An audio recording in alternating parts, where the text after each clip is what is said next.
அண்மையில் ஊடகங்களில் வெளியான செய்திகளின் தொடர்ச்சியாக உயிர்த்த ஞாயிறு பயங்கரவாத தாக்குதல் தொடர்பான விசாரணைகளுக்கு அமைய கொழும்பு கோட்டை நீதவான் நீதிமன்றம் தனக்கு எதிராக வெளிநாட்டு பயணத் தடையை விதித்துள்ளதாக சட்டத்தரணி சனத் விஜயவர்தன ஊடாக தாக்கல் செய்யப்பட்டுள்ள இந்த எழுத்தாணை மனுவில் முன்னாள் ஜனாதிபதி கோட்டாபய ராஜபக்ச கூறியுள்ளார். இந்த விசாரணைகளில் முன்வைக்கப்பட்ட உண்மைகள் மற்றும் தான் நாட்டை விட்டு வெளியேறக்கூடும் என்பதை சுட்டிக்காட்டி பிரதிவாதிகள் தனக்கு எதிராக இந்த வெளிநாட்டு பயணத் தடையை பெற்றுள்ளதாக மனுவில் தெரிவிக்கப்பட்டுள்ளது. இதனால் தனது தனிப்பட்ட சுதந்திரம் அற்றுப்போகும் அல்லது தான் கைது செய்யப்படக்கூடிய அபாயம் ஏற்பட்டுள்ளதாக நம்பகமான தகவல் கிடைத்துள்ளதாக கோட்டாபய ராஜபக்ச எழுத்தாணை மனுவின் ஊடாக நீதிமன்றக்கு அறிவித்துள்ளார். உயிர்த்த ஞாயிறு பயங்கரவாத தாக்குதலுடன் தனக்கு எந்தவித தொடர்பும் இல்லை என சுட்டிக்காட்டியுள்ள முன்னாள் ஜனாதிபதி கோட்டாபய ராஜபக்ச இந்த விசாரணைகள் தொடர்பில் இதுவரையில் எந்தவொரு விசாரணை நிறுவனமும் தன்னிடம் விசாரணை நடத்தவோ வாக்குமூலம் பதிவு செய்யவோ இல்லை என குறிப்பிட்டுள்ளார். விசாரணைகளுக்கு அமைய எந்த சந்தர்ப்பத்திலும் வாக்குமூலம் வழங்குவதற்கு தான் விருப்பத்துடன் இருப்பதாக அவர் மேன்முறையீட்டு நீதிமன்றக்கு அறிவித்துள்ளார். உயிர்த்த ஞாயிறு பயங்கரவாத தாக்குதல் தொடர்பான விசாரணைகளின் சாட்சிகள் எவரையும் தான் அறிந்திருக்கவில்லை எனவும் அந்த சாட்சிகளுக்கு அழுத்தம் பிரயோகிக்கும் இயலுமை தனக்கு இல்லை எனவும் கோட்டாபய ராஜபக்ச தனது மனுவில் கூறியுள்ளார். இவ்வாறான பின்புலத்தில் பயங்கரவாத தடை சட்டத்தின் கீழ் தாம் கைது செய்யவோ அல்லது தடுப்பு காவலில் வைக்கப்படவோ எந்தவொரு தேவையும் ஏற்படவில்லை என அவர் தெரிவித்துள்ளார். அரசியல் புகலிடம் கோரி சுவிட்சர்லாந்துக்கு தப்பியோடியுள்ள அசாத் மௌலானா என்பவர் பிரித்தானியாவின் சேனல் 4 அலைவரிசைக்கு தெரிவித்த கருத்தின் அடிப்படையிலேயே இந்த விசாரணைகள் முன்னெடுக்கப்படுவதாகவும் அவரை தான் எந்தவொரு சந்தர்ப்பத்திலும் சந்திக்கவில்லை என்பதோடு அவருடன் எந்த தொடர்பையும் கொண்டிருக்கவில்லை எனவும் கோட்டாபய ராஜபக்சவின் மனுவில் தெரிவிக்கப்பட்டுள்ளது. தான் ஜனாதிபதியாக பதவி வகித்த காலப்பகுதியில் நியமிக்கப்பட்ட அரசியல் பழிவாங்கல்கள் தொடர்பில் ஆராயும் ஜனாதிபதி விசாரணை ஆணைக்குழுவின் மூலம் தற்போதைய குற்றப்புலனாய்வு திணைக்களத்தின் பணிப்பாளர் ஷானி அபேசேக்கரவுக்கு எதிராக பல பரிந்துரைகள் வழங்கப்பட்டிருந்ததாக கோட்டாபய ராஜபக்ச தனது மனுவில் குறிப்பிட்டுள்ளார்.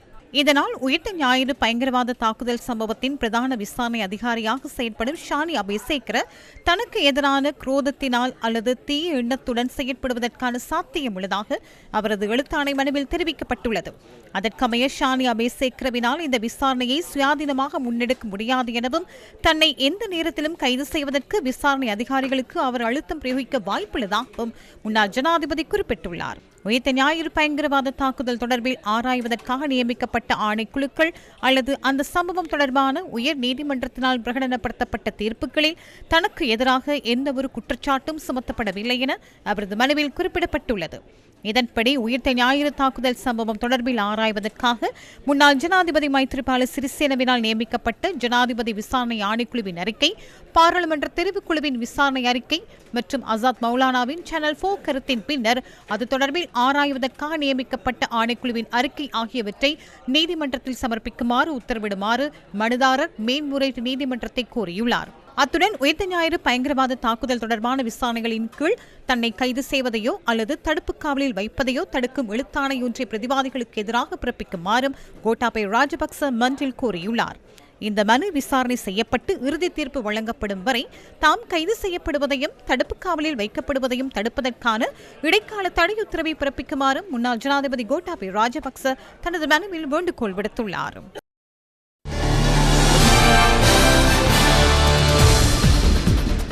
உயிர்த்த ஞாயிறு பயங்கரவாத தாக்குதல் சம்பவம் தொடர்பில் முன்னாள் ஜனாதிபதி கோட்டாபய ராஜபக்ச கைது செய்யப்படவுள்ளாரா? இது தொடர்பில் இன்றைய அமைச்சரவை தீர்மானங்களை அறிவிக்கும் ஊடக சந்திப்பில் ஊடகவியலாளர்கள் கேள்வி எழுப்பினர். உயிர்த்த ஞாயிறு தாக்குதலுடன் கோட்டாபய ராஜபக்சவுக்கு உள்ள தொடர்பு குறித்து தரவுகள் எதுவும் தற்போதைய என்னிடமில்லை. விசாரணைகளின் போது வெளியாகும் தகவல்களின் அடிப்படையிலேயே அவரை கைது செய்வதா இல்லையா என்பது தீர்மானிக்கப்படும். அது குற்றப்புலனாய்வு திணைக்களத்தின் பொறுப்பாகும். இந்த விசாரணைகள் முன்னெடுக்கப்படும் விதம் மற்றும் அதன் மூலம் வெளிவரும் உண்மைகளை பார்க்கும் போது விசாரணை சரியான திசையில் செல்லும் போது அது தங்களை நோக்கி வந்துவிடுமா என்று சிலர் நினைக்கக்கூடும். உண்மையில் அது எனக்கு தெரியாது. ஆனால் விசாரணைகள் சரியாக முன்னெடுக்கப்படும் போது உண்மைகள் வெளிவருவது குறித்து அச்சத்தில் இருப்பவர்களுக்கே அது நன்றாக தெரியும். எனவே இது நாங்கள் அமைச்சரவையிலோ அல்லது வேறு எங்குமோ விவாதிக்கும் ஒரு விடயம் அல்ல. குற்றப்புலனாய்வு திணைக்களம் தங்களுக்கு கிடைக்கும் சாட்சியங்கள் மற்றும் விசாரணைகளின் அடிப்படையிலேயே அடுத்த கட்ட நடவடிக்கைகளை எடுக்கும். சில வேளை திருடனுக்கு முன்னதாக வாழைக்குலை வேலியை தாண்டியதோ தெரியவில்லை. ඉදිරිපත් වෙන සාක්ෂි අනුව විමර්ශන අනුව කටයුතු කරනවා. සමහර විට ඔයාලට කලින් කෙහෙල් කනවට පෙන්නත් දන්නේ.